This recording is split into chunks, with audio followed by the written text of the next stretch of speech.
How to use emotional intelligence to manage bad behavior. Insights on the disadvantages that can lead to a weak mindset.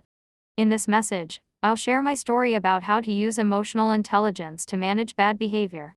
I'm not perfect. I went through challenging periods in my life to understand why it's important to develop your mindset. I used to be paranoid.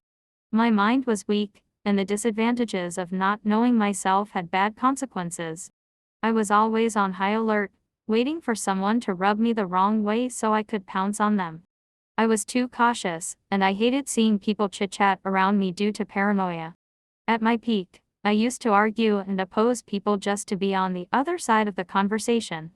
My heart was unsettled, and I didn't know why. When you fail to control your emotions, you become a sponge. You mimic every emotion you interact with, which means I was easily swayed by people who got under my skin. That's why it's important to learn how to control your emotions. The advantages of controlling your emotions. When you know yourself and what triggers you, the fact that you understand what affects you is the key you need in your life.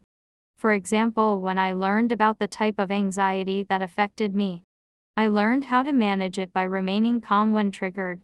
The result was positive because it meant that people couldn't gaslight me.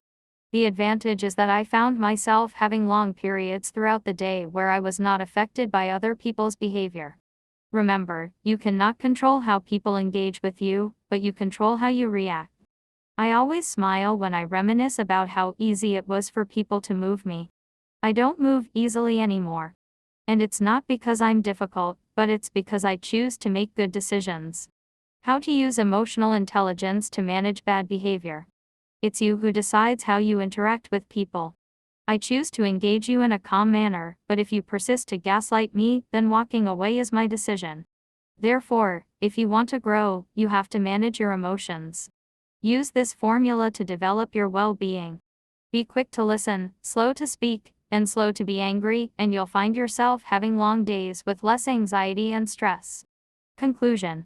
When you learn how to use emotional intelligence to manage bad behavior, it safeguards your heart and mind. When you choose to deal with your problems, you move on to the next level where living with less anxiety and stress is achievable. Always be quick to listen, slow to speak, and slow to become angry, and you'll make better decisions in your life.